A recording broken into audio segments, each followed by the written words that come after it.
when we get to retirement, sometimes the first couple of years we're in a honeymoon phase, we're traveling, we're decompressing, and then what happens? Well, we need to stay up on things. We need to keep learning. In a couple different apps that we've found, so apps are applications, so these are apps that you can actually download to your phone or your iPad, or you can go back to your computer at home and actually look them up on a website. It's user-friendly that way. But what we're finding, though, is there's a couple different ones out there. So one is called Coursera. So there's been a massive, I'm going to call it education online system that's been created in the last 5 or 6 years or so. Okay? Coursera is one of those. So there's about 2,000 free programs, college-level programs that you can go through. It goes through sciences, biology, finance. You can kind of check up on us, see if we're doing all right. Photography seems to be a very popular one with some people. It's interesting because on our phones today, the megapixels are like 15 megapixels on a phone. Well, we don't really need our SLRs all the time, our DSLRs, but if you have those, there's programs, there's educational programs through Stanford, Yale that are put on, these are the colleges that put on these programs, that you can get basically college-level degrees in these areas for free.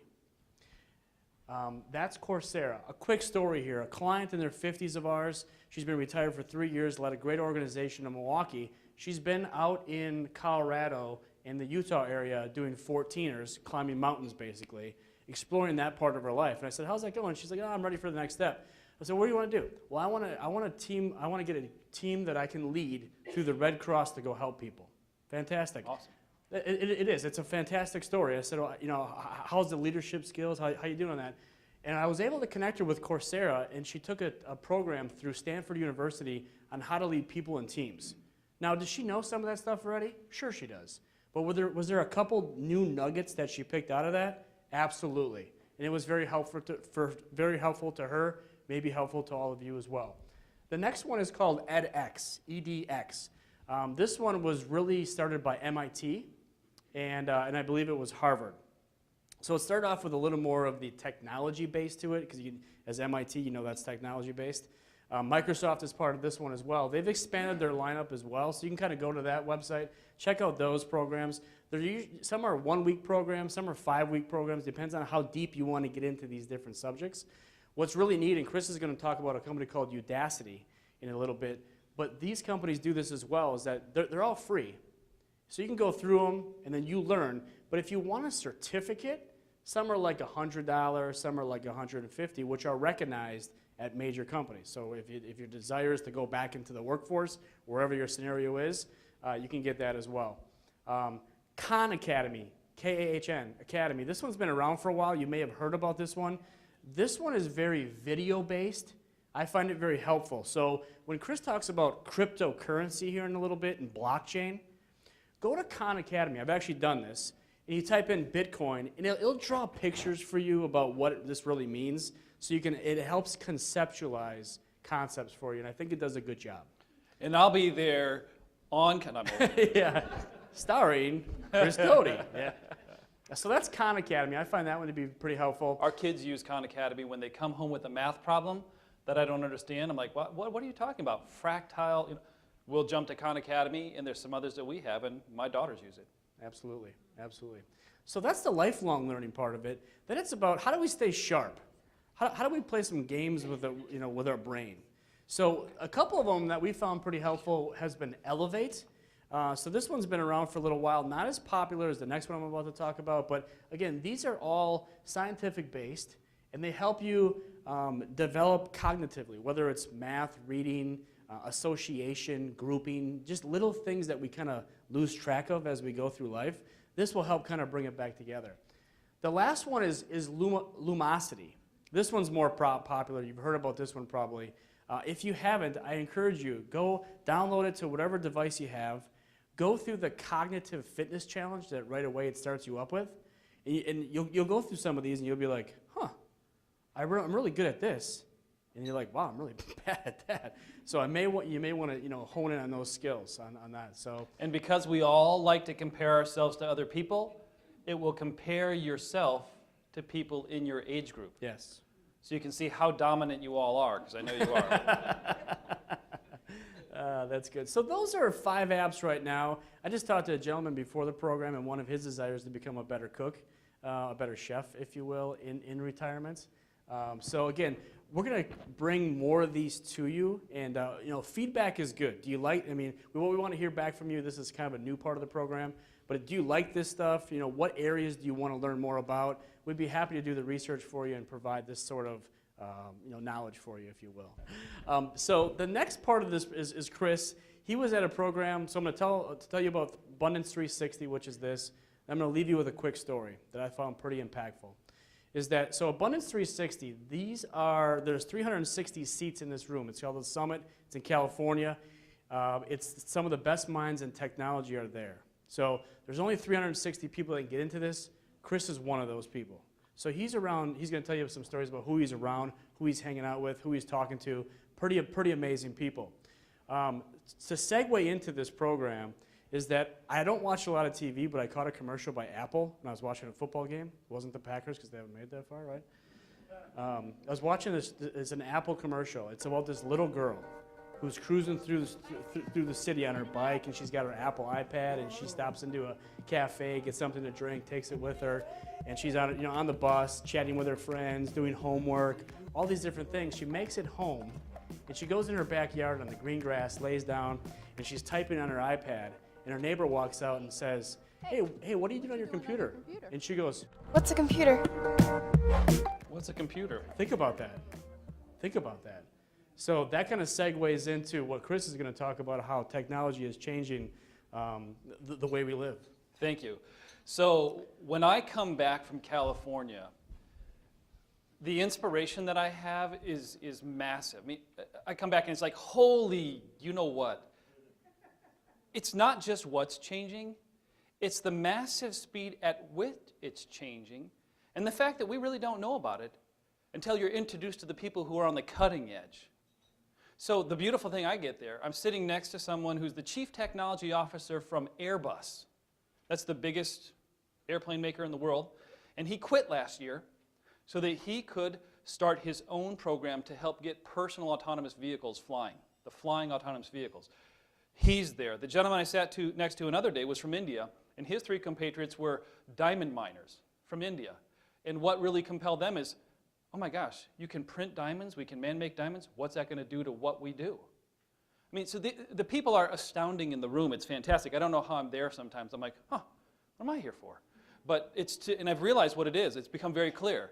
You've hired me to be a family leader for you in finance, and we appreciate that. But over time, it's really morphed. If I can go out and I've got the ability to be in programs like this and see what's coming, see what's going to be here soon, do you think that's beneficial to you and your families? I know it is. I know it is. What I'm about to show you now is a way that I can hopefully keep it succinct. When I came back from this on Monday, I meant to give about an hour debriefing. It turned into, how long was it, Peter? 4 hours, 4 or 5 hours worth. But it wasn't because I'm droning on and on. I probably was doing that. I admit it. But was it interesting? Was it life impactful? Have you shared it with family? You are our family. My goal is to share it with you. What I did, though, to limit myself from just going all over the place and talking forever, I've got a sheet and a notebook so that I don't speak about more than I should, but I do cover everything that we should hear. So if you will give me a little leeway, I'm going to be probably all over the map because this stuff is astounding. When I start to give you how these things connect, it's going to change our world way quicker than we expect. What I'd like to do first, though, is let me give you a little bit about the gentleman who funds it. Now, I want to tell you this. 3 weeks ago, on a Friday, I'm in this thing called Strategic Coach. Dan Sullivan coaches 300 of the top entrepreneurs in the world. Again, I'm in some group like there. I don't know how I'm in this one. But my partner for half the day was Peter Diamandis. He's essentially going to be, Peter Diamandis is essentially the Orville Wright of space flight. Okay? He's my partner. So I'm saying I'd like to come back and help the families and change them in some great way and really contribute to their lives. And his massive transformative process was to help humanity colonize other planets.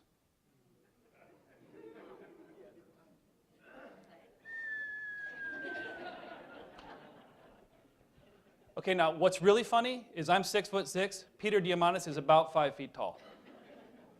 But when it comes to our vision, he's a little bigger than mine was. So it was pretty funny. But let me give you a little introduction here.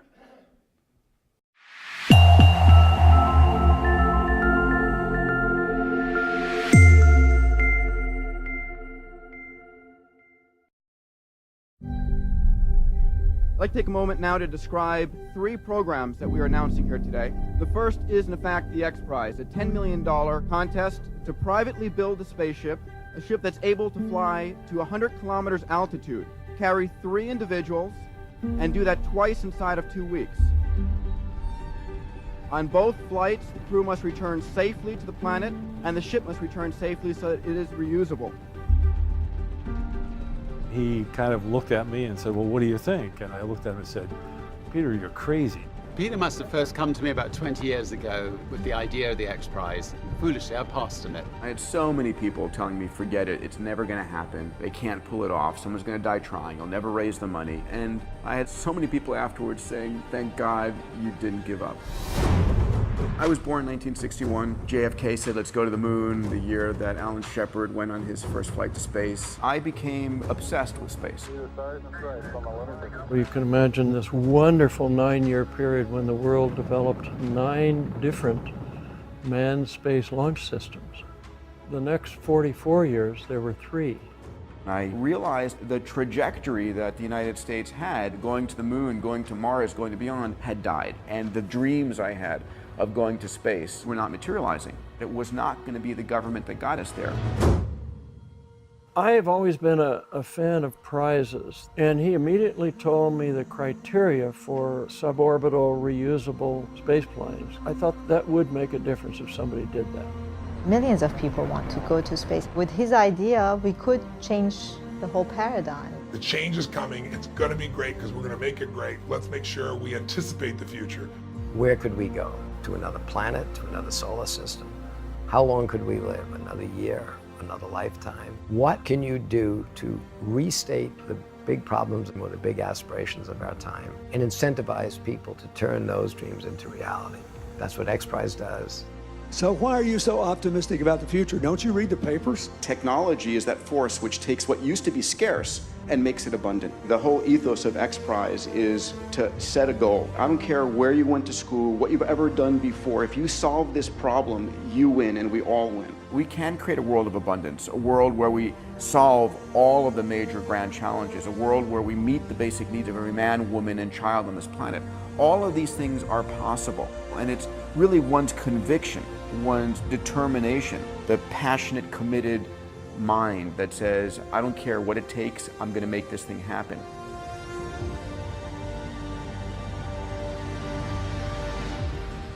That's the new era that we're living in, the era of the private explorer, the private entrepreneur and financier who's willing to risk it all to make their dreams happen. 3, 2, 1, release. Armed, fire. Uh-oh. He's in the role, it appears, at this point.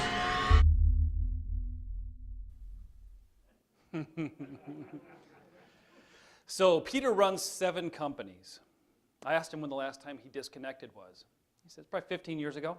He's got 2 little boys, twins, who are 6 years old.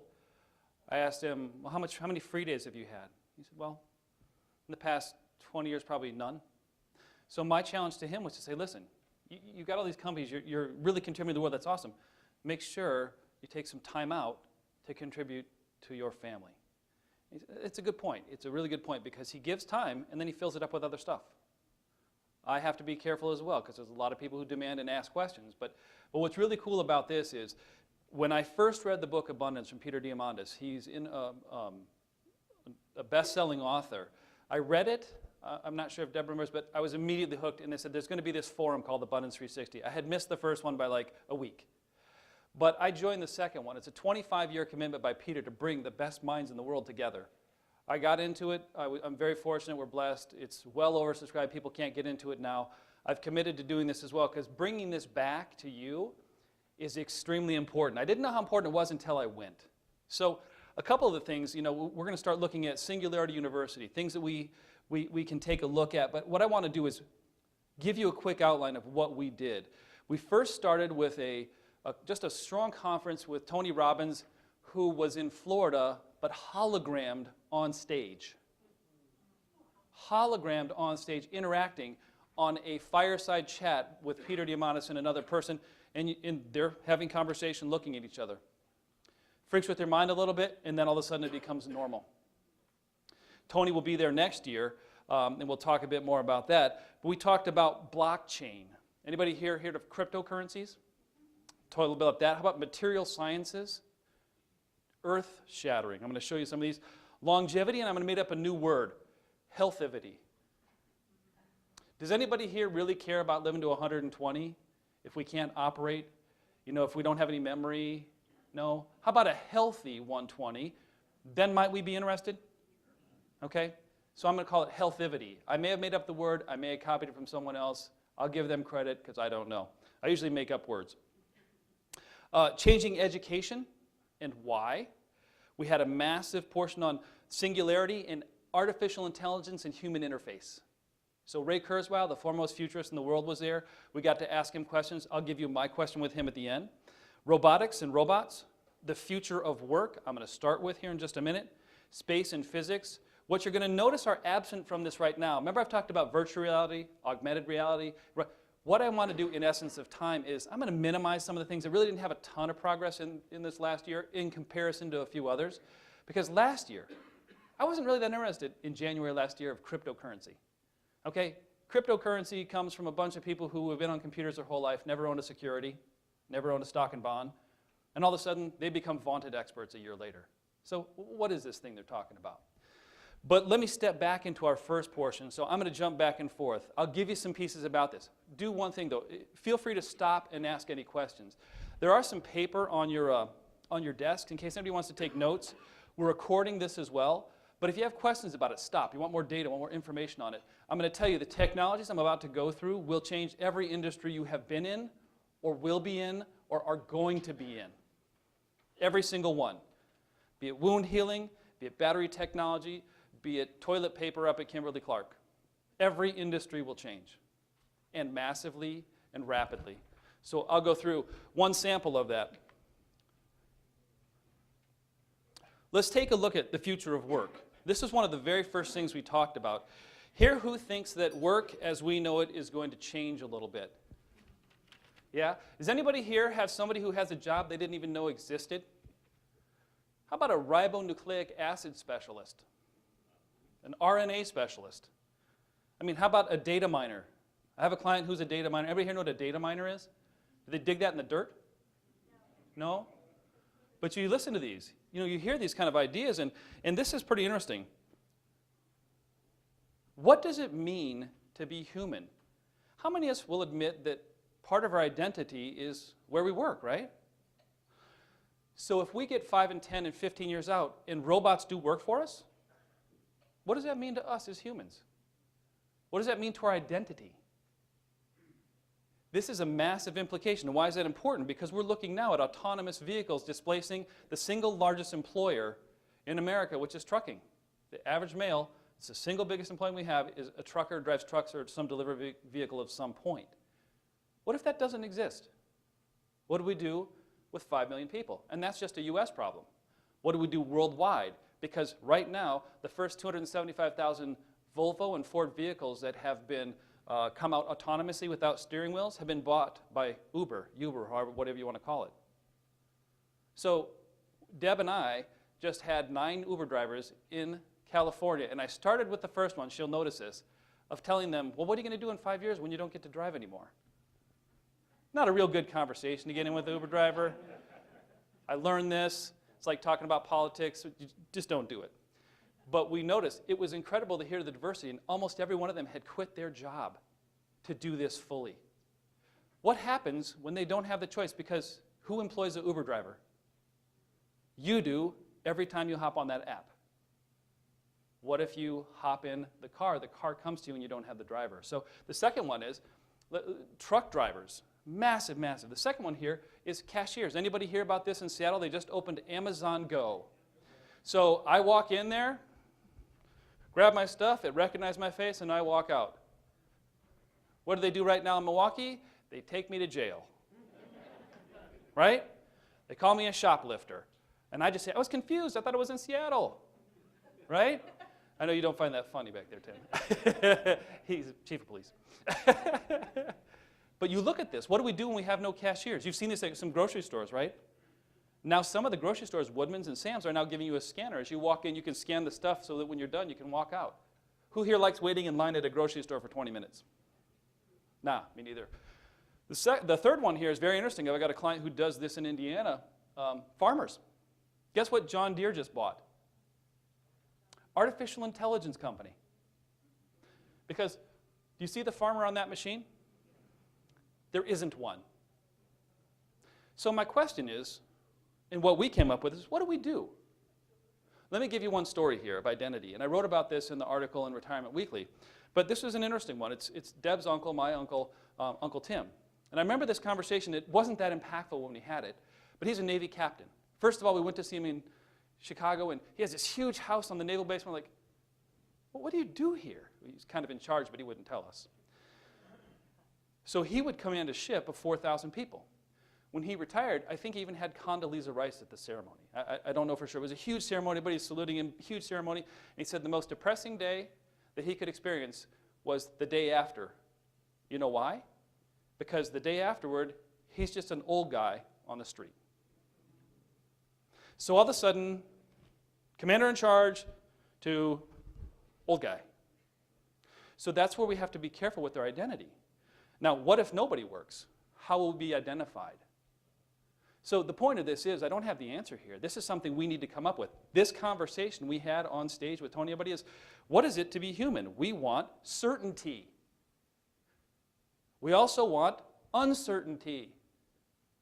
Wait a minute, isn't that the same? How could that be? We want comfort, but we also want surprise.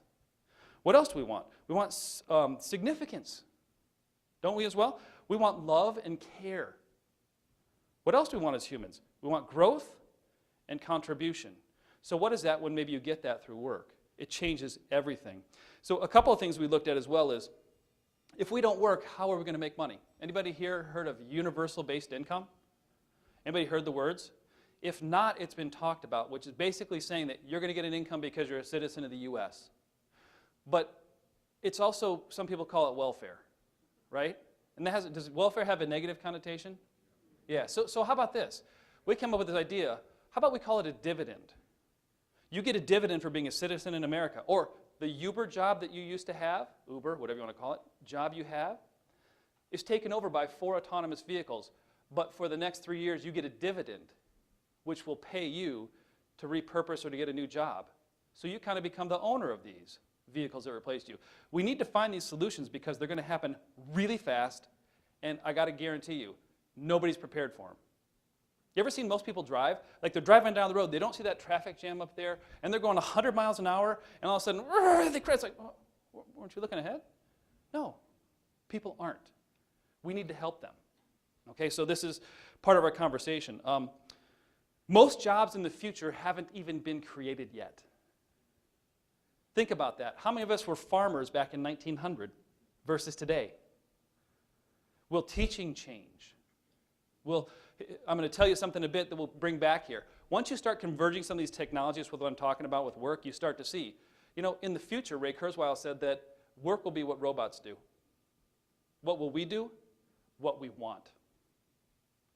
Now, that could have massive implications. Now, with what I'm saying here, if you're a pessimist or an optimist, you're right. Does that make sense? Don't get me wrong. I'm not going to give you all the pie in the sky stuff because I'm not so sure since we've gotten this phone here that 24/7 access to expected return text and emails is really all that beneficial to society. Okay? So there's a couple things we'll go through here, but I think the cool one about the work future, do you guys find this interesting? These are the conversations we're having. I'm going to bring this back to you because it's going to impact your children. It's going to impact you, your grandchildren. A couple other things I'm going to talk about longevity. It might impact the great-great-great-grandchildren you haven't yet seen, but you will. Okay? So there's some mind-blowing things here. Stay with me. If you fall asleep, if I hear your head hit the table, I'll know. So this is wildly interesting. This is a great piece. Now, any questions on that? I'll come back to a couple of these if you'd like. I can go way more into depth if you want on some of this. We had some great stuff. Enough? Good. Okay, good. Blockchain and cryptocurrency. Let me ask you a question. Does anybody know what the blockchain is? Okay, I was hoping somebody would say yes, because I have no clue. All right, well, this will be short then. So I was there. I'm going to tell you, of everything I was introduced to, this one blew me away. Anybody here work for a major corporation at some point? So at that major corporation, at any one time, do you think they knew where all their stuff was? American Airlines knows where 200 of its planes are at a time, and that's about it. Why is that important? Because with a technology like blockchain, it could change the world to say every component of every airplane that they have is always tracked and known where it is. And it's secure. Let me give you an idea. What is blockchain? You may have heard of Bitcoin. You guys heard of that? Did you guys hear about the gentleman who was running around poor areas of the city who was selling blockchain, or he was selling cryptocurrency coins? He was actually selling Bitcoin. He had stolen about 1,000 coins for the local Chuck E. Cheese. And he was selling them to his friend as Bitcoin. And he got, here's what's interesting. He got up to $1 million before they caught him. So confusion equals opportunity. So when I say there's great and bad stuff from this, but I want to at least let you know what's out there, right? So cryptocurrency. Who here owns Bitcoin? Anybody? Okay. Who here knows somebody who owns Bitcoin? Has anybody heard a story? Now this is a lot of participation. Has anyone heard a story of somebody getting rich on Bitcoin? Okay. I'm sitting in a room in California with a whole bunch of people who are a vaunted panel of experts who 4 or 5 years ago were just some computer geek. Had no money, but there was a few of them who were 100 millionaires. There was a billionaire from cryptocurrency in the room. And I say, he's only a billionaire, she's only a billionaire if she's realized it. Because if you know the last 5 weeks, you know what's happened to Bitcoin? It's down 59%. When I'm with this group of experts, you know what they're all saying? Oh, yeah, but that's temporary. It's the season of birth. It's the Korean season. It's the Chinese season. I'm like, what the heck are you talking about?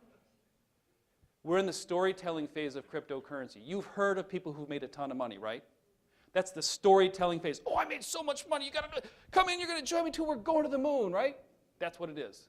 That's where it is. And they bring in all the people who haven't been there to give them legitimate money.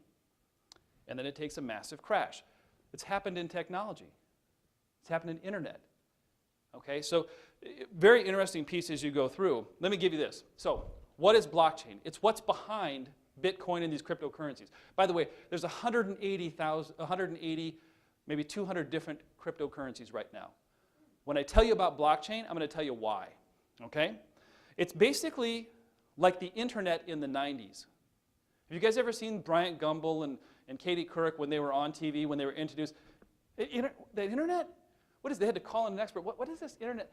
Why do you have to put a little @ sign in there? I mean, it was the funniest video I've ever seen. You can find it on the internet. It's like they had no clue when they're on national TV. Well, explaining this to you is like explaining the internet in the 1990s. So there's a chance that this has been around for 15 or 20 years, just like the internet was. DARPA was a military thing. But this has a chance to change the world in a significant way. It's a public ledger. It's a peer-to-peer infrastructure. Now, hang with me here because I'm going to do some arrows on this, okay? So it's a public ledger. A ledger, basically, it marks everything down. The next, it's secured by really high-end math problems, okay? So those math problems that you used to get in high school and college you couldn't figure out, that's what it's. So these people who are doing it are also math experts. And that's what keeps it secure because people can't solve them. It's true. It's funny. It's like, you're kidding me.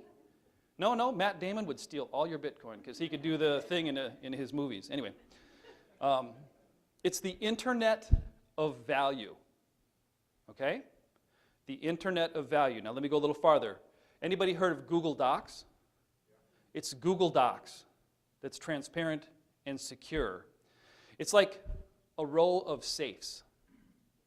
Okay? It's like a whole row of safes. And I guess if we really want to liken it down to something, it's like DNA. We can read your DNA and decode who you are and why you are.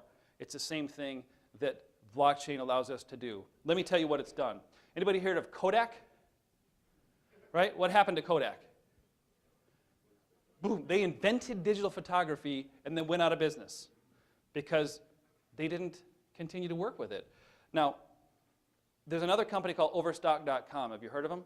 They sell extra stuff, right? You know what happened to their stock about 4 or 5 months ago? Went up 400% because they've started to get into Bitcoin and blockchain. They now have a transaction network that could take over how we trade stocks on the NASDAQ. Stocks will still be traded. It's just how they're traded can completely disrupt and demonetize existing systems. Kodak invented digital photography. Coolest thing in the world. Well, who the hell's ever going to want their picture that's not developed on film? I have 20,000 photos of one of my daughter on that phone that have never been printed. Turns out most everyone will. Instagram was sold for $2.2 billion with 10 employees, almost in the exact same year that Kodak went out of business. So what does this do? So blockchain in this, it's kind of an interesting piece. Who here has ever used Google?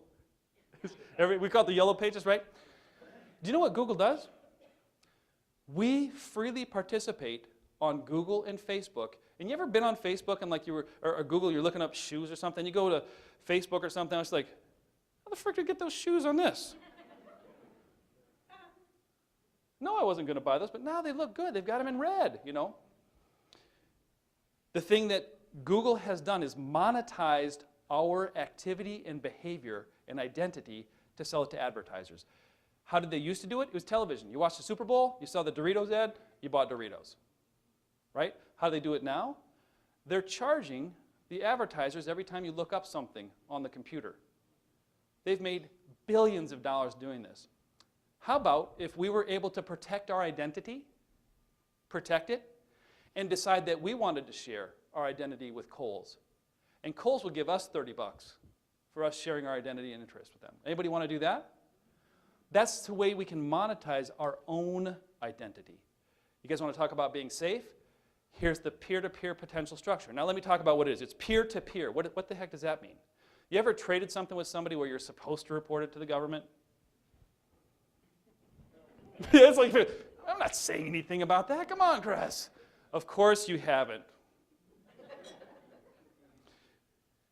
This allows, in a government like Nigeria, we have a good friend, TJ, he's become a member of the family, who will talk about sometimes they can't even open the university because all the money that came in to fund it was stolen by the dignitary and put in his office. So there's no money, they can't operate. What about all of the young, smart, intelligent, now connected young kids in Nigeria? Creating a network to trade amongst themselves, bypassing the government. You think that changes things a little bit? Business still gets done, it just doesn't have to go through a corrupt government that funnels off 95 cents on the dollar, like that little boy. You wondered if I was coming back to that, didn't you? The story had more relevance than you thought. So when you start to look at this, this changes the world and what we're looking at. The one thing we talked yesterday with a portfolio manager, and Ken will know this, I asked him, well, geez, this has become so big. There's $1 billion or billions of dollars in Bitcoin. This person trades all sorts of stuff, commodities and everything. It's wildly diversified. It's great. So I said, well, of course. Do you guys trade Bitcoin? What was his answer? The answer is no, because there's no liquidity for Bitcoin. So the answer was no, because there's no liquidity for Bitcoin. You can't get out of it. You can't get in any massive measure because you move the price. Tell me, is that a market you want to be in heavily? Might it be in the future if you can go to Walmart and pay with Bitcoin? Possibly. If your salary comes to you in Bitcoin, maybe. But until you can do normal everyday things, it's not a currency we accept with each other. Okay? That's a very, very big piece of it as well.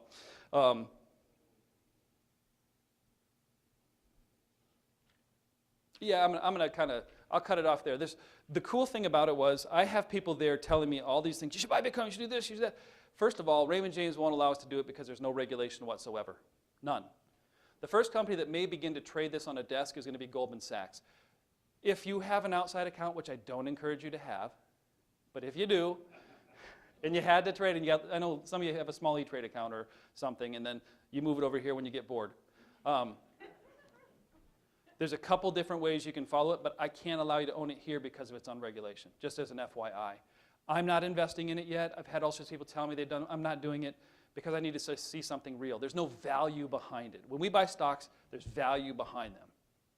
Okay? There's nothing behind the value of the currency yet. So is that enough? I can go more. I'm trying not to do too much. Is that good? Is that helpful? This can change our world as we see it. There's more and more implication of that piece as well. Now, this is a fun one. This is participation. So if you were asleep, you got to wake up. I want to ask you a question. And you have to have a pen and you have to answer it. Otherwise, I'm going no farther. You guys are like, oh, great. So that in this here, in the beginning gratitude, question number 1 is on the board. I'm going to give you 60 seconds just to write a number, anything you'd like to. What age do you think you will live to? Just write it down. What age do you think you will live to?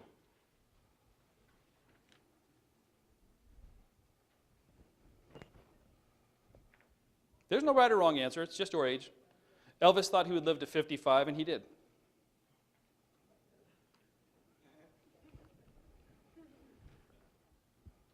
I don't know why I know that stuff. I just do. I was born on his birthday.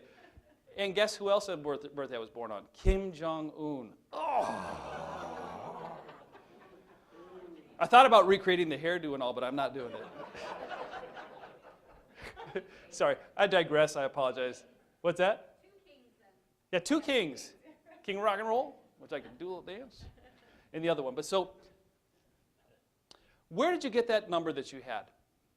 Anybody want to answer? Where did you get the number that you had? Where did it come from?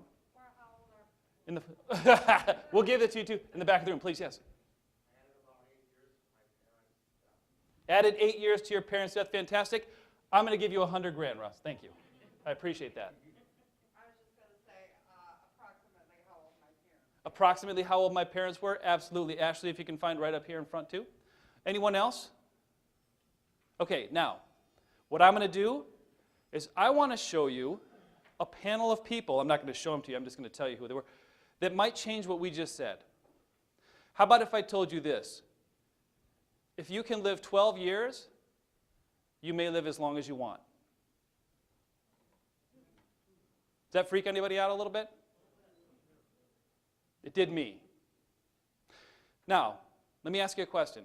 If you could add 20 healthy years, not how we are right now, but de-age ourselves 20 years to when we didn't have hurting knees and backs and fibromyalgia and we didn't go to sleep with, all the pains, and you woke up vital and you could remember everything? I hear this laughter, by the way. It's like, I don't remember how I got here, right? But if you could do that, would that make a difference? Yeah, I just had a question. Please, yeah. You said you were working with Peter? Yeah.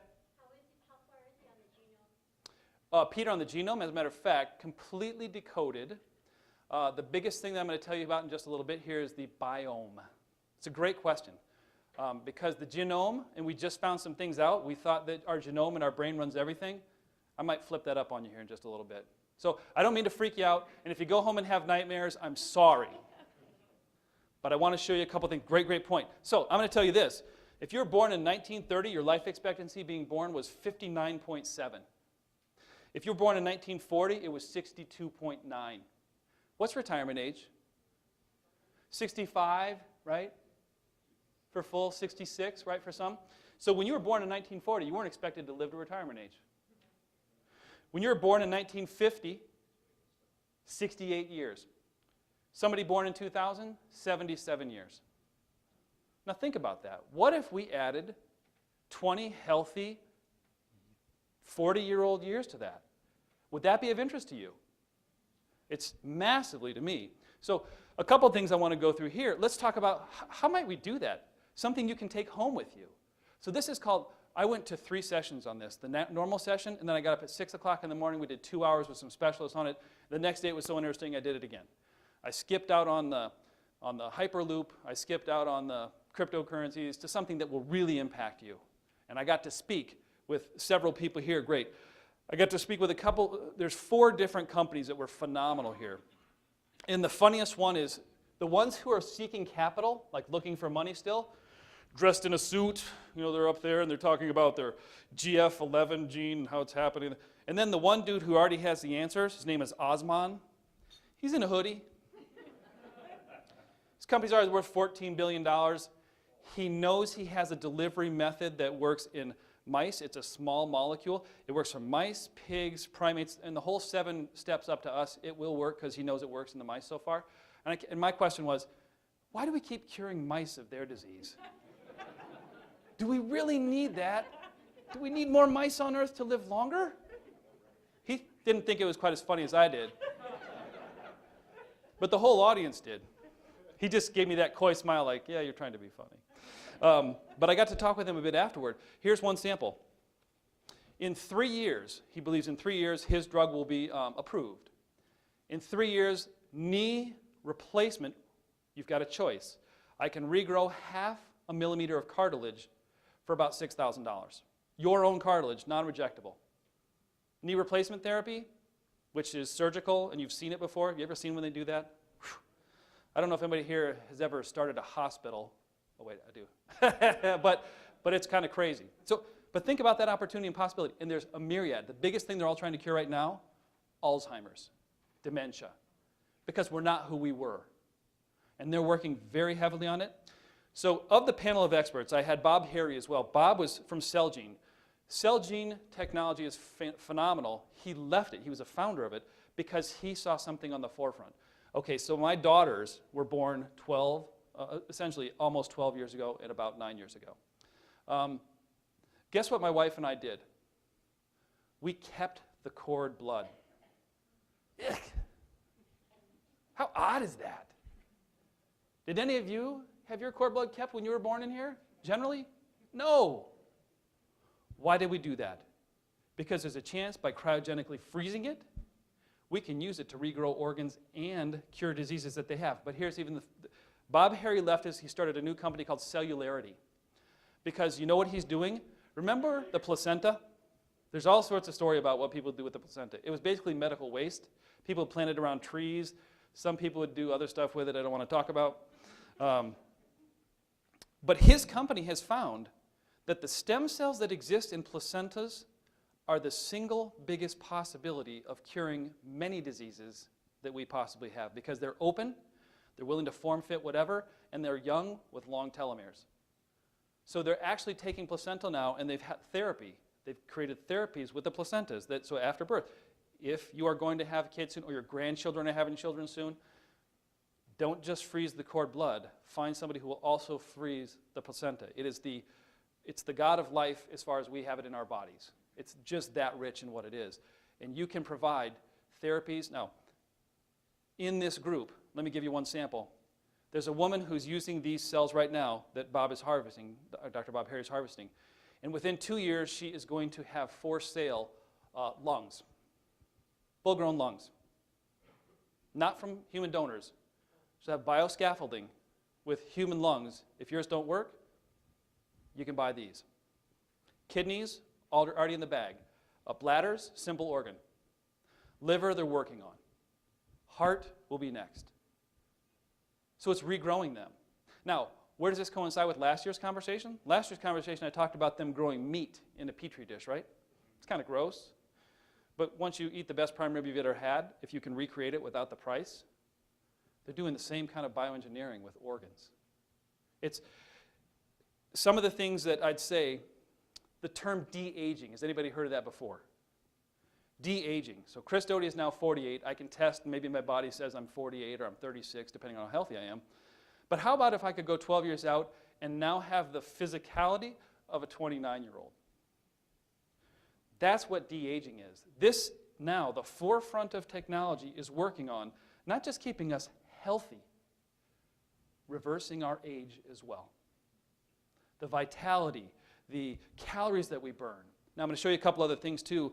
When you look at this, so we had this panel one morning, and I'm going to consult the whole panel, the whole 2-hour panel. I'm going to bring you in 4 things.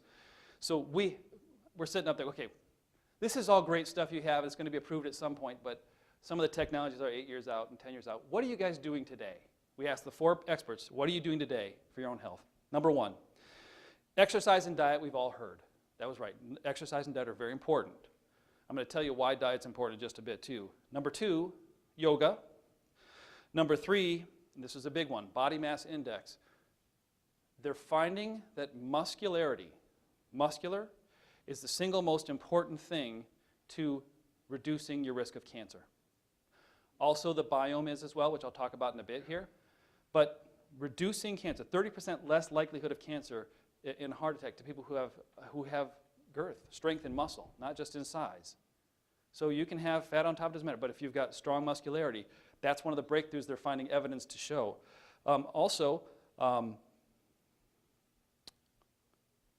Probably the most important thing is to get proper sleep. Having no devices in the bedroom. So anybody sleep with this somewhat near them? Bad idea. Also completely dark in the bedroom and about 64 degrees if you can. Get curtains for hallways, cover up LED lights, because as soon as your light sees them, as soon as your eyes see them, your body jumps into wake up mode and then you're stuck. Okay? That was another very important one. The most important one as well, they all mentioned, is stay in relationship with people. Not through Facebook or not through here, but people. Very strong evidence that that is healthy longevity. And I know a lot of you guys do that here. And the most important one they said was vigorous weight-bearing exercise. These may not seem like they're earth-shattering, but now the data is backing up some of these things that we've said.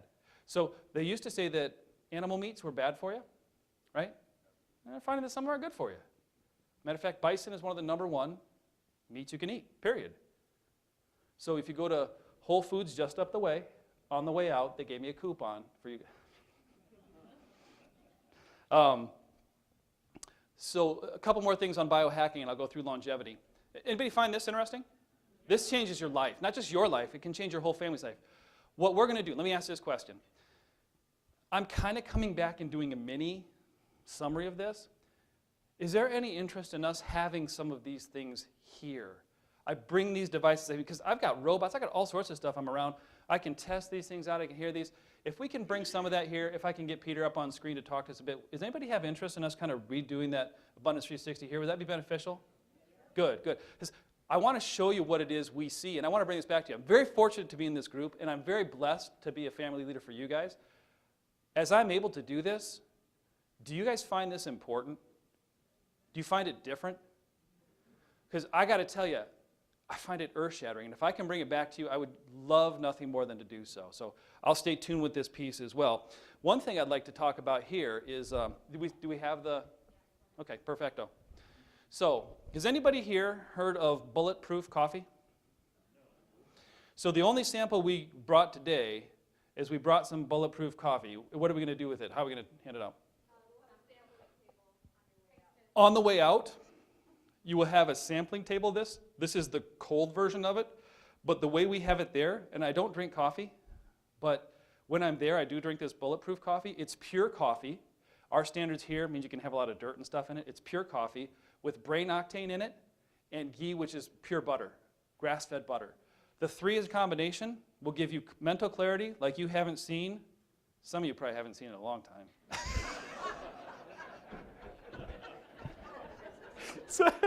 I'm sorry, that was kind of mean.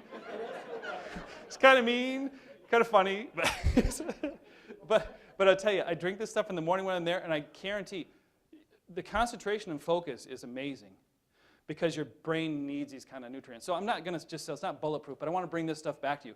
You can get this, it's the cold version at Whole Foods. You can get the actual version at Whole Foods too, but you have to put the cocktail together properly.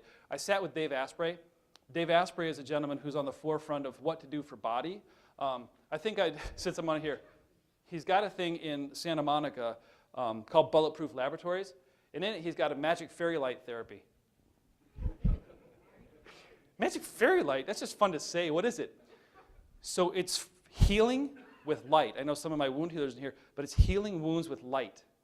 And it's healing internal issues with very strong LED light as well. So there, some people think they call it magic fairy light because maybe it is, But they talk about that. Cryogenic therapy, have you, anybody seen an athlete get in one of those tubs? And you see the stuff spilling over, you know what they're doing? They're What's that? You do, yes, the cryotherapy, she recommends it. Because what it's doing, it's killing the cells that it should, and it's regenerating new growth. It's an amazing thing. But these are some of the biohacks. But I want to, so on the way out, there'll be Ashley and Peter and the team will all have samples of this on the way out. I'm going to start bringing this stuff to you guys because it's cool. I'm also checking on an offer right now because something I'm about to talk about, it's called Viome. You see right here. It will freak us out a little bit. We think that this drives this, right? Do you realize that, so my wife and I have 2 little girls, right? 50% of each of us on the genome side of the equation. Somehow they look like me. They got blue eyes. My wife has beautiful dark brown eyes. Well, I did genetics in college. That's not supposed to happen, right? They're supposed to have hers. They're dominant, right? So you look at this and say, well, wait a minute, maybe that's not everything involved. Here's what's very interesting. When I tell you about this next stage, they're finding in this gentleman who owns Viome, he might be the funniest Indian gentleman I've ever heard in my whole life. And he's joyous, and he's always laughing, but he's really serious. With this, they're finding cancer is caused by your biome, more likely than your genetics. 95% of my biome is different than hers. It's 95% different than my kids. It's my own unique fingerprint. My biome is all the little tiny biome. You've heard of probiotics? That's a small form of it, very, very small form of it, because your body has its own happy, really it's kind of amazing that we're made out of the same stuff this table is. Well, why do we have life and we're moving around? Because you got this thing called a biome as well. They're also finding that you ever had a gut reaction about something? You just know it in your gut. They're finding evidence to show that this runs the body. This is simply an organ. That flips around everything we learned in chemistry, everything we learned in biology.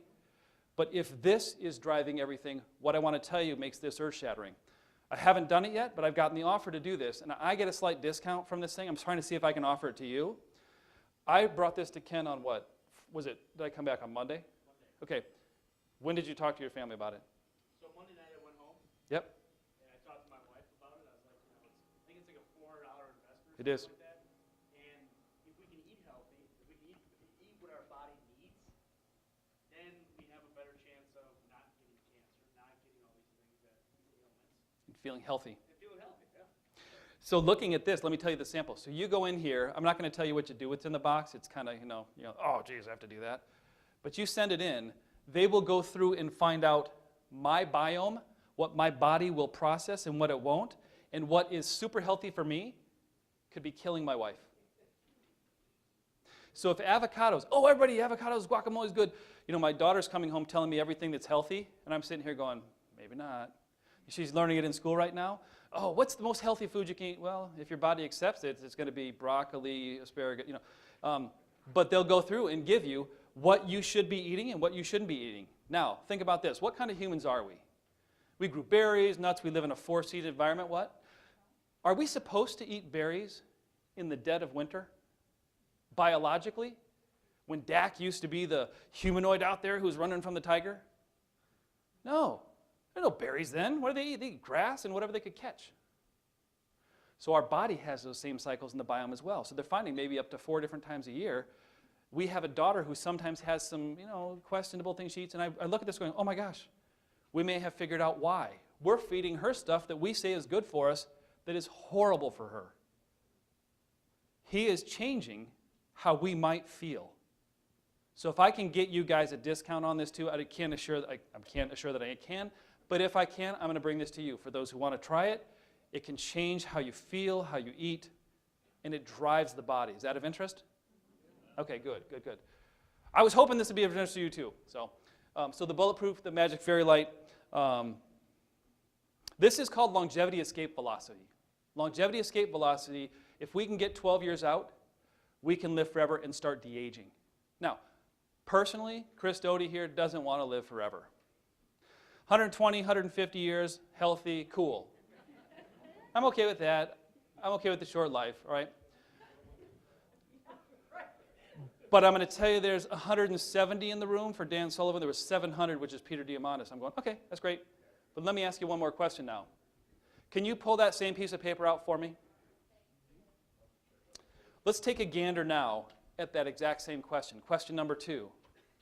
Now, knowing you can live healthy for 20 or 30 and mentally sustainable, how many more years would you like to live now? What would you think what would you like your life expectancy to be now?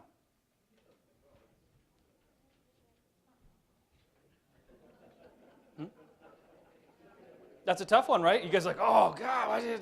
We're going to collect the answers from everyone, otherwise you can't leave.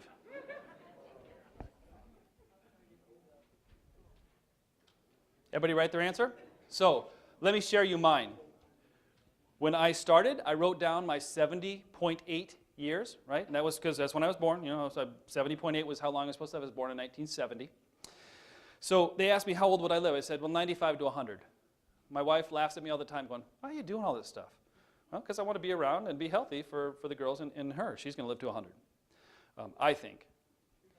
What was my answer afterward? 150. I gained 50 years. Now let me ask you a question. If you gain 50 healthy years, let's gain 5 healthy years. Go back 30 years in your life. Where were you? What if you gained 30 more healthy years? And I can introduce you to the people who can do it for you. What is that going to do for your family? You can see the 6th generation of your family live and thrive and share your wisdom. This is massively important. Anybody want to share the number they put in there? You don't have to be 50. I was probably the big. Anybody want to share? Because I will give you 100 grand. He says what? Infinite? Absolutely. That's a possibility. Ray Kurzweil believes infinity as well. I have a question on top of that. Yeah. Mine was 90 and then I went to 120. But Yeah. if we are going to live this longer, what at the seminar did they say are we going to do of people? Absolutely, yes. So, the implications. Why do I bring this up and why do I get this holy moments?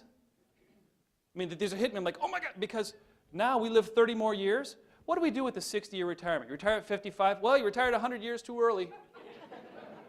Here's what I hope. Here's what I hope. I hope that you celebrate a massive tennis win at 115. Anybody see Roger Federer win his 20th Grand Slam title? Did anybody see the ceremony afterward? I got to tell you, I'm pretty empathetic. He was so choked up, he was crying. I had a tear running down my cheek. Now, I can get that with a Hallmark commercial, and my wife makes fun of me, but it's pretty impressive. How about this one? How about a jilted lover at 105? Let that roll around, I know. There's implications here. So you see the massive impact of this, right? The cool thing is, too, is I can make a comedy routine out of it. But you look at this because it's like, wow, holy cow, that's true. So our goal is to help us all live 12 years so we can get to this possibility of the longevity, I'm going to call it longevity escape velocity. That's a good one, right? You go home, what did you learn about today? Stocks and bonds? No, longevity escape velocity. Of course. All right, so when I spend a bit more time, please, March, yeah. In the 60s, we talked about Rachel Carson, silence free, population, environment. We talked about overpopulation. We talked about limiting families. All of us, and the people behind us, all live to 150. Yep. We continue living. Population keeps accumulating behind us, and they continue to live. What do we do? How do we handle and how do we manage what is human Right. and quality of life? Absolutely. Yeah, it's a good point. So what do we do with everybody? What do we do with quality of life? It's a great question, Marge. Thank you. This is a good point. It's an excellent point because here's the thing. We are coming at that question right now, and the question typically comes from the scarcity mentality. We don't have enough resources. In an abundant society, and here's the big shift. We all grew up in a scarcity. Oh, you don't have enough. There's kids in Africa who aren't eating them. But guess what? There's kids in Africa today who have a cell phone. We're going to be able to grow corn in the desert. None. So guess what? There's a ton of water sitting right next to it. It's called desalination. So who's going to donate the money? Coca-Cola is, we all are. The abundant world is actually in these artificial intelligence, they're breeding in human compassion. Very cool to see. Now, the whole thing about overpopulation, is it really overpopulation if we double the earth? Because actually, I don't know if you've been out like just even in Mequon out in the cornfields, there's a ton of space. But if we can grow the right food for us, we can all eat the right stuff, we don't waste as much as we do, we have great logistics. The cool thing about the possibility with abundance is that it can occur on everything. Education, life, we can all have greater relationships. There can be more people on the earth because we understand what it takes for it. We can let the sun drive energy versus carbon fuels. We can reduce the CO2 emission to, as much as we can reverse this. Now, those are all possibilities. It's not probabilities, they're possibilities. Remember, with everything good, what is there also? We've seen really smart computer geeks do what? They're the prince of Saudi Arabia, and they want to give you $10,000, right? It's a phenomenal question, though. That's what we talk about. What are we going to do with all the people? And if they don't have jobs? So if you look at this, our artistic side for your children and grandchildren, the artistic side of the brain is not algorithmable. That's a big word. I think I made it up now. Algorithmable. I don't know how to spell it. Okay? Use the artistic. So you've heard of STEM, right? Science, technology, engineering, and math, right? Some of you are in it. You know if you put A in that, you know what happens? It becomes STEAM. You got to keep the arts in this. It's a massive projector. So I stole some of my own steam for the next portion. But so let me go with this one. And if somebody needs to run, I know I'm going over, but it's so exciting. I got to go through it. But this is a very important piece. You know how good right now, what does an education cost? Like 250 grand? Some college, right?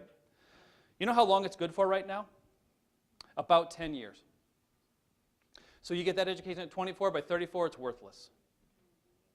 What happens? The world's changing, right? Here's the thing. When you start to look at education as we see it now, here's a company Ken mentioned called Udacity.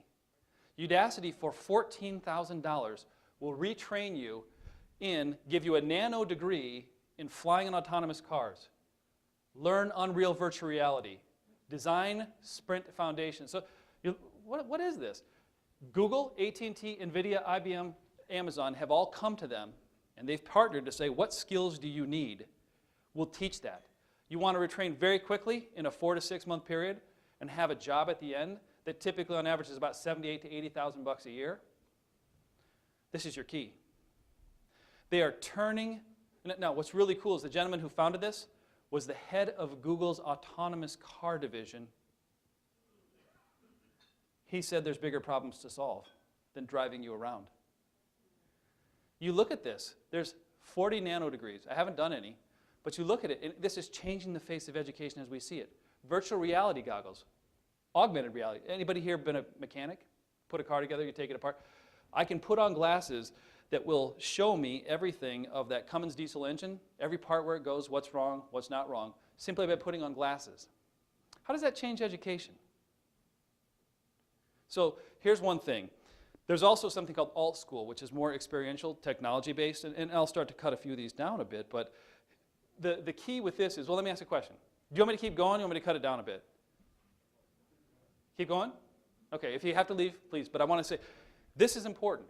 So my daughter right now, do we think that, we've talked about this, with artificial intelligence, and I'm going to skip to my next slide on this one, if my daughter within 12 years is going to be able to take everything that's on the cloud and literally plug it into her brain, do we need to teach her math? Because she has all the knowledge possible ever, right? So if we can get to this point where I've seen in material sciences and in artificial intelligence that every night you'll be able to take everything you've learned and back it all up and never lose anything from memory, people are like, come on, that's not going to happen. Remember when DAC was out there, this prefrontal cortex, this forehead that I have, didn't exist. It was eyes, and you look at it, it goes straight back. This is the reasoning part of the brain. What they're going to do on top of it is be able to put something that's a brain-computer interface, and essentially, I can learn from everybody in this room and all your wisdom, and we can all pool it together and live a great, happy life. So now, is learning more important? Or is how we orchestrate it with the right brain more important? So we want to teach our kids to think. Here's a great statement. We all want to create a better world for our kids, right? And grandkids? I don't. I want to create better kids for our world. Does that make sense? So while I'm here, I called Ashley right away, and I set up a meeting with our superintendent of schools in Mequon, Matt Joint, to have this conversation, at least begin it, and see where we go from here. We need to do something, and somebody needs to lead this change. I am not running for office. I just realized I'm sounding like the president here. Sorry, I thought I'd throw that in. Oprah might be running, though. If she does, are we all going to get that stuff that was on her show? That would be abundance. A nanodegree is a short version of a certificate. When we look at learning today, we have this archaic packaging where people go to school for 4 or more years to get a degree. We at Udacity give our graduates the absolute latest skills that are in demand here in Silicon Valley. In my mind, I'm comparing the nano degree to a graduate degree. I do think a nano degree is more beneficial in a lot of cases than a traditional degree. Being able to empower people around the world to live up to their full potential is a dream come true. When I was working in fast food, I didn't feel challenged, and Udacity was exactly what I was looking for.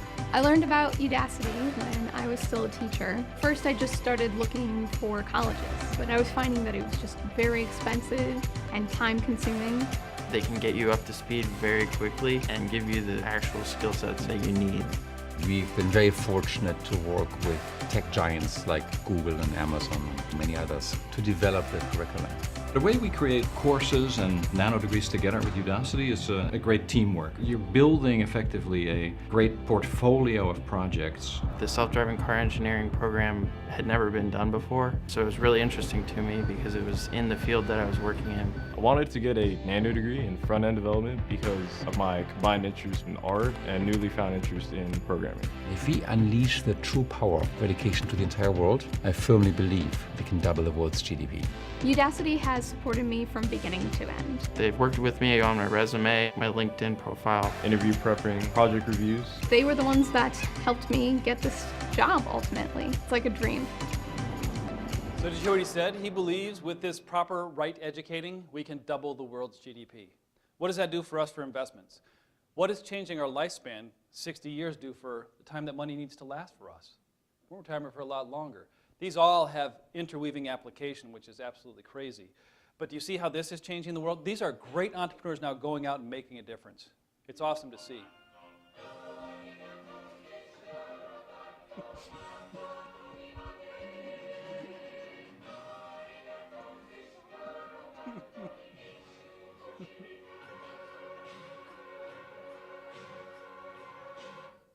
So that's fun. If I had the Mr. Roboto mask, it'd be even funnier. But when you look at this, robots are coming. Okay? Robots are coming. This is an initiative I want to show you. It's called FIRST, for Inspired and Recognition, Science and Technology. It used to be about robotics, but this is wonderful.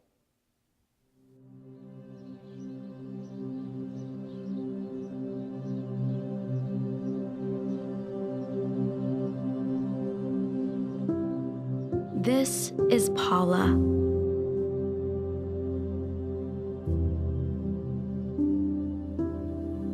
Paula's 9 years old.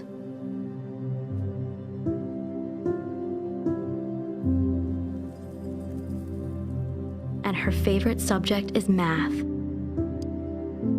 In 2 weeks, her teacher will invite her to join her school's first LEGO League team.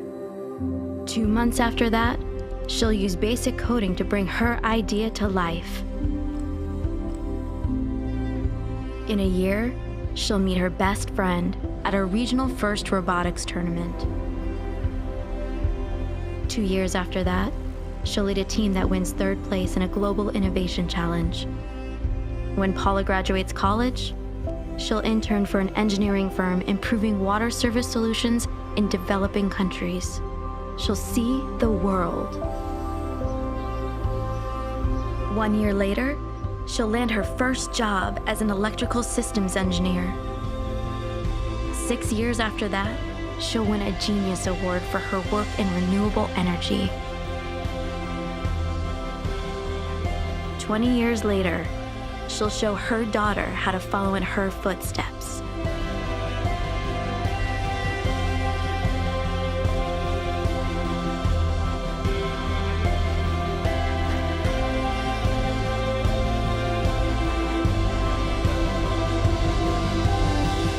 supports kids who dream big. Your support makes those dreams a reality. Visit firstinspires.org to learn more. Does anybody here have a granddaughter or daughter? You look at this will bring a tear to my eye. So you start to look at what we can do and we can introduce to people today. It changes the world.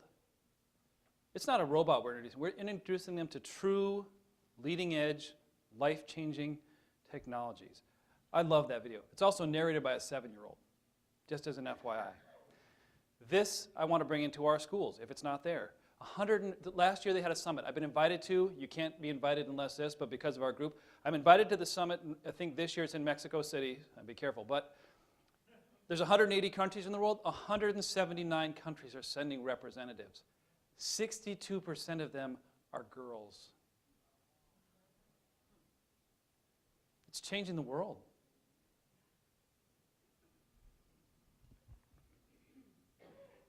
Jimmy. Would you like to play a game of rock, paper, scissors, robot style? Sure. Okay, let's get this game going. Show me your hand to start. Rock, paper, scissors, shoot. I won. This is a good beginning of my plan to dominate the human race. Let's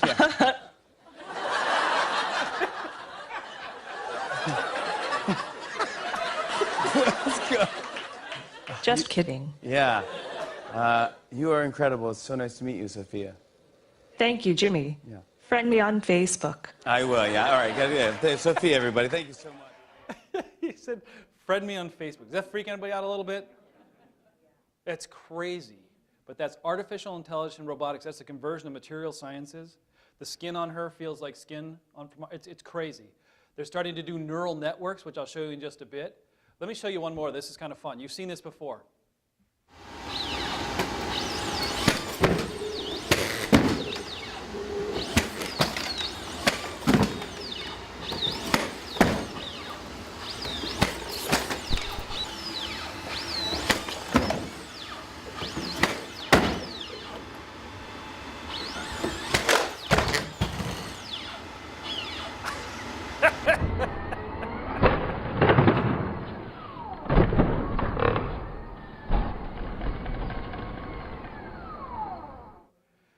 So any nightmares that induces, I will not take responsibility for. It's just absolutely amazing to see.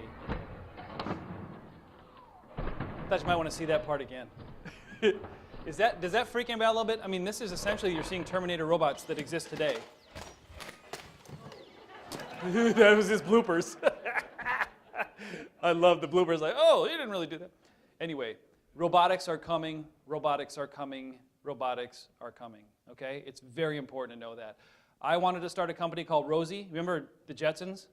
Remember what their maid robot was called? Rosie. So if I start a company called Rosie, I want everybody here to buy one. It'll be 15, 20 years before she's available, but seed investors taken. I'm kidding, because I'm a financial advisor. I can't say that. Great ideas out there. Energy. Now here, let me ask you a question. I'll just keep energy simple. What if energy were simple, ubiquitous, meaning there's no cost to it, and basically free everywhere? What would happen? We're starting to see a little bit of it. Remember OPEC and how important it was? Have you heard of OPEC, other than me mentioning it right now in the last 5 years? No, because what have we found in America? We found the oil, we found fracking, no, it's crazy. Want to know what's interesting? This last year, 150 coal-fired plants were canceled in India. Canceled in China, another 150. You know why? Because we're now finding that this here is actually a lower cost per energy that we use. I'll just keep it that way. But let me ask you a question. What's the single most uninhabitable place in the world where there's plenty of space? The desert. It's horribly hot, and you can't even live there, right? What's the best place in the world to generate solar energy? Might it be? Not Puerto Rico. The roof of your house. Might it be time for us to start investing in real estate? that you used to get at the state fair and they'd sell it to you. You think, well, where the hell is this? Oh, it's out in the middle of the desert. Might actually have some value at some point here. It changes the way we think. Ubiquitous energy, when we can store it in this gigaplant, you see that? Guess who started this? Elon Musk from Tesla has a gigaplant, so we take the energy we have there, store it here. 100 of those will allow us to be 100% renewable around the world. On a few days last year, 82% of Germany, 70% of the United Kingdom ran with renewable energy only last year. It's changing. It's changing. Battery technology will change the world when we can store that. Okay, so I didn't want to go too far into that piece of it, but that's a very, very important piece as well. The last one here, and I kind of have stole some of these, but artificial intelligence. Does anybody know what this game is here? Anybody play the Chinese game Go? It's supposed to be the single most difficult, complex game in the world, invented by humans. And what it allows here is they created a computer last year, or 2 years ago, that beat the Go champion, who was Chinese, 11-2. Oh, woo! It's crazy. I didn't even know what the heck it was. It's like chess. It's like chess on, it's like Watson beating Ken Jennings on Jeopardy, okay? This game is multiplied times 10. Here's what's important to let you know. This year, we let artificial intelligence program AlphaGo 2, okay? No human touched it. AlphaGo 2, in 4 days, programmed itself. 62 days later, it beat the computer, AlphaGo 1, 100-0. Think about the implication here. The computer taught itself, artificial intelligence taught it, to do this with all the human moves possible, and it just beat the best computer that beat the best human 100-0. So what does that tell us? Might we find solutions to cancer, our health, longevity? Might we find more of those because it can do calculations we never even fathomed?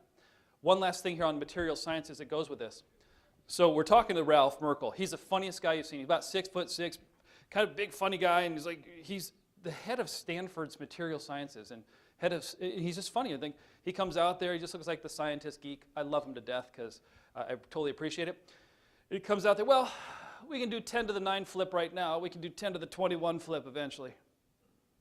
We're like, what the flip is he talking about? He goes, is that important? I don't know. It's like 1 trillion times faster than today. So all of a sudden, we now have, you know what this is through? Material science is creating 3D nanoprinters that can print on the atomic level. We can now have a microprocessor that is printed on an atom. So Moore's Law, we thought it was going to run out here real soon. Well, we got a new frontier to it. That's incredible, at least in my opinion. I know you guys are starting to get this mind-blown look. Is anybody blown a little bit here? That's okay, I'm almost done. I'm almost done with this. This is interesting. Anybody hear of Watson in taxes? There's a new AI coming out where it can read the tax code, look at your stuff, and it can do the taxes as well. Now, you look at that and go, was that beneficial? Here's the trouble.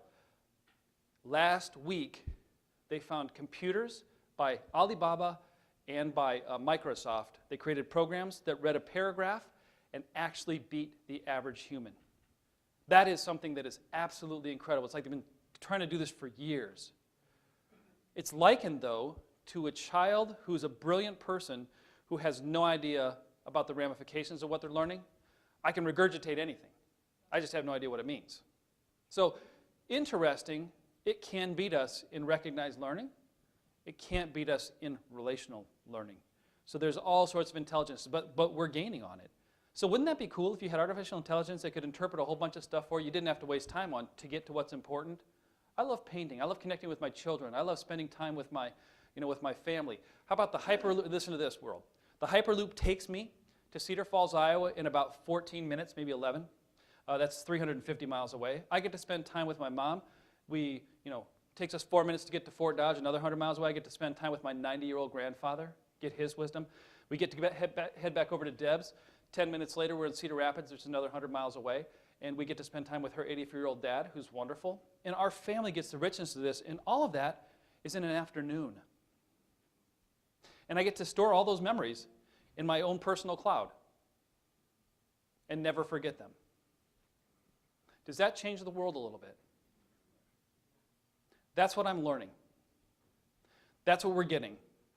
That's what I'm going to bring back to you. You've chosen us to be the family leaders for you. And I got to tell you, things are changing massively and rapidly. The good news is, guess what we have? We have a choice. And the choice is to be informed ahead of time and make decisions for our family, or just to be blind and let it happen to us. I vote for the first. How about you?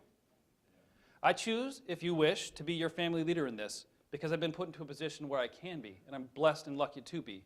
And with me, it's with all humility. If I bring, it's with humidity. It's with all humidity that it rains. No. What was that? Sorry. But with all humility that I go out and I find this. And if I can bring it to you and you find it valuable, I'm going to tell you, there's nobody else doing it. There's 25 financial advisors. They're from all over, and they're not viewing it the way we are. I'm looking at what's the impact on you and your family, your investments, what we need to do, but most importantly, you as a person. That's the way we see it. If I can contribute to you as a person in some great way, that's my mission in life. I can do it for the next 150 years, as I've said. I'd love to. Okay? So that's how we see this. So there's a ton of massive change. Here's what's extremely cool. This is called neural networks. Check this out. This is freaky.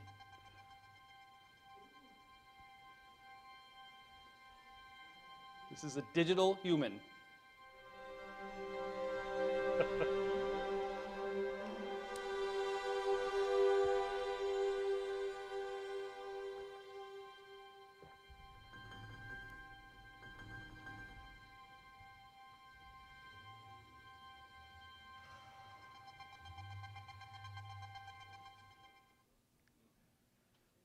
little freaky, isn't it? So, that not being a real person, who here would have, if I'd seen him, I think that looks like Novak Djokovic or some tennis player. That's what I thought. That's where we're getting, though, with some of the reality. Now, you're not there. There's still little latency issues, but this is where they're getting. They're creating neural networks like our nerve system. It's absolutely crazy. I'll show you Waymo here. This is the last one. Waymo, and I think is our last one.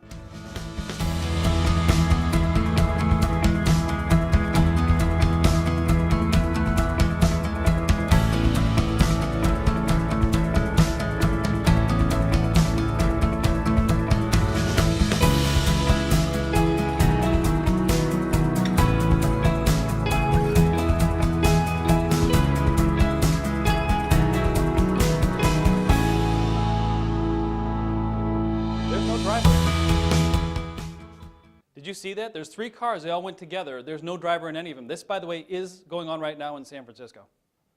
There's a driver who sits in the passenger seat in case anything needs to take over. How many of you will trust an autonomous car right now? There's 2 of us in the room, 3 of us, 4 of us in the room, 5, 6. It's going to take a lot of trust because it's not something we're native to. When a car will show up anytime you need it at the front door and you can send your son or daughter at any age, when there's no longer such a thing as, well, I'm not sure what like David Gruber's going to do when there's no personal injury because you're not in an injury car, so we should probably talk to him about this. One call, what the hell for? Sorry.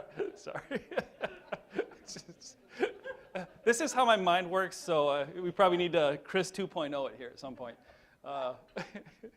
This is cool. Does anybody here remember the flying car technology? I freak people out with this all the time. We're in LA, we ran into the 405. Anybody been on the 405 in LA? Oh, we had good traffic there, saying, well, this sucks if this is good traffic. But we're talking to, so I was talking about they're going to 10 lanes.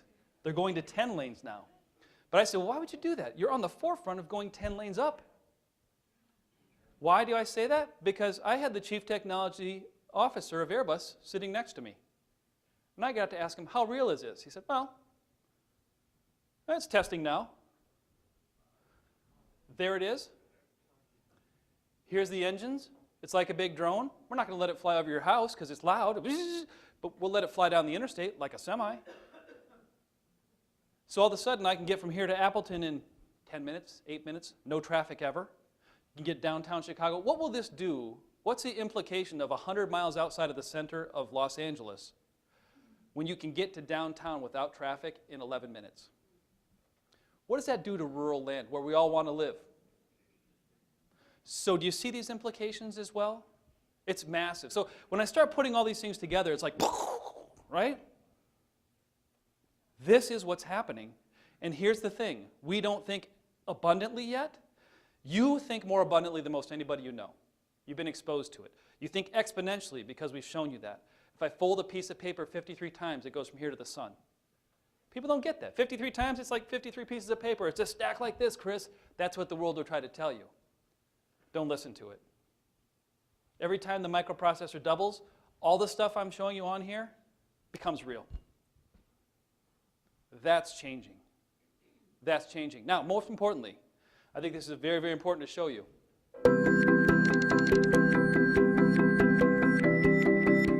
Here it is.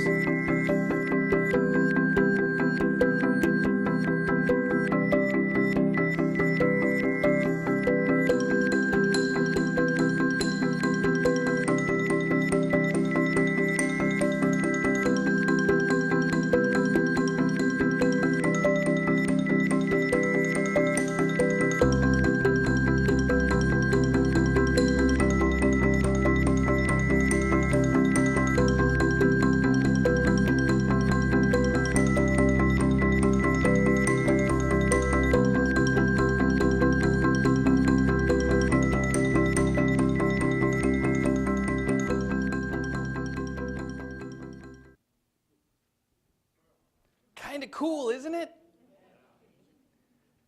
I can keep going with this, but I'm not going to, because I know you want to leave at some point today. When we have a longer forum, we'll have breaks in it and stuff as well, but this stuff is massively transformative. You can probably see why I'm so excited. At first, you're like, yeah, Chris, you're always excited. This is incredible, okay? This inspires me to do this and find it out for you. Discern, bring it back, show you what's important. So interactively, I love it. What does this mean for you? So anybody want to share a quick insight of what this might mean for them? You're just going to have crashes up in the air rather than... So one call, that flying car hit me. Just going to have crashes in the air. Good call. I like it. I like it. Anything else? Anybody have another insight they'd like to share? We have to continue to learn new things. And now learning those new things, we can learn like this. Or we can go like in our company. We want to hire Udacity to say, here's some things we want to learn to be better storytellers, teachers, care, this knowledge on this. Can you come in and educate us? You know what they'll do? Yes. We can get exactly what we need, please. Possibilities are endless. You know what? And you just came up with the answer I was looking for. Do you have the 100 grand? Anybody have the 100 grand? We can give them 200 grand because they answered a great question. The possibilities are limitless. We taught you this as a kindergartner. I teach junior achievement. As a kindergartner, if you ask how many people are dreamers and can do anything, guess what? The hands go, whoa, yeah, jumping up and down. They can hardly sit still, right? By 5th grade, you know what happens when I ask that question? I do it every year. The world has killed the dreamer 5 years later. It saddens me. You know what Einstein said the most important thing was? Daydreaming and imagination. He said the power of compound interest, but that's self-serving. Daydreaming and imagination. Promote that in your grandchildren. Promote that in your kids, because everything else can be algorithmed away. We as humans can't. Do you see why this is massively transforming? We get a chance to be more human than we've ever been. To be rid of the dishes if you never want to do them again. To be rid of all the crap and bill paying that you ever had to do. These are possibilities. We can do what we want. God may have a different decision, but I'm saying we can do what we want. So I look at this. What does this mean to you? How about living well into your hundreds healthily? Healthgivity. How about long retirement periods to plan for? That's self-serving. That's us, okay? But how about if you can take all the wisdom you have and you actually have a chance to imbue that to all of your family and see the 5 generations benefit from it? How about what won't change? This is most important. I asked this 2 years ago after the program. It's pretty funny this year. Ray Kurzweil sitting up there, he's the foremost futurist, made 156 predictions in his life. 152 have come true. He's very smart. He's got 22 honorary doctorates at different universities. The guy's a freak show. He's on the spectrum for autism, but on the spectrum that he can operate with us, which is phenomenal. I mean, so people say autism is a curse. It can be a blessing too. I've seen it both ways, especially with my clients' kids and grandkids. But you look at this gentleman, and they're asking questions like he's got all the answers. So I lob up a question. You can go stand on the microphone, and everybody can see you ask your question. I just lob up a question on the app. Peter stops the conversation. We've got a great question up here from Chris. When are we going to be having this conversation with the artificial intelligence instead of with Ray Kurzweil? Because his own artificial intelligence is smarter than him. He was not happy with the question. But the whole room just started laughing because I'm like, right. So you're telling us all this stuff, but you're saying that your own artificial intelligence will be smarter than you. Anyway, there's just funny stuff like that. This is what I said 2 years ago. I went up to Peter and said, listen, this is all great. Because they ask you, what are you going to do when you go home? I go, I'm going to hug my children. I'm going to, just enjoy the family because, technology essentially could take care of all this stuff. It won't, but it could. I asked him, what's not going to change? What's not going to change? And guess what he did the next year? He opened with Tony Robbins, who gave us the 6 aspects of being human. Everybody, last session and this session, every single one of the experts on stage was talking about allowing us to be more human. If technology allows us to be more human, then it's beneficial. So it's a massive, rapid change. Human connection, communication, spirit, inspiration, kindness, contribution. This is what it's about. This is what it's about for us. So what's our role at Gentian? Ourselves, myself, Ken, Zach, our team, Julie, who's not here today, my family, my wife. What is it about for us? What do we do this for? Discovery, leadership, discernment, and guidance. That's our role that we commit to you. That's what we commit to you. Is anybody doing this? Hopefully. I don't see it yet. But we've morphed what's a financial decision. We've got this down. We're continuing it. We're really working hard on the financial piece, the taxes, and making sure that, because I know that supports a life and a family and a charity and the person who cures cancer and the grandchild and the next 5 generations. That's what this supports. Money is a means to something more important. This is success to significance. If you'll allow us to be your guide and help you along the way, we're committed to helping you. That's how it's different. We hope to make a difference and contribution in your life. We really appreciate your time and attention. I'm always amazed that people want to come back and see me after 15 or 20 times. I'm like, God, am I really that interesting? I just don't think I can be. But I thank you for that attention. We thank you for your trust. We thank you for telling others. We've had a great year. We grow without intention. We love it because you're introducing us to great people who we can help and make a difference with. To all of that, we all say thank you with great gratitude.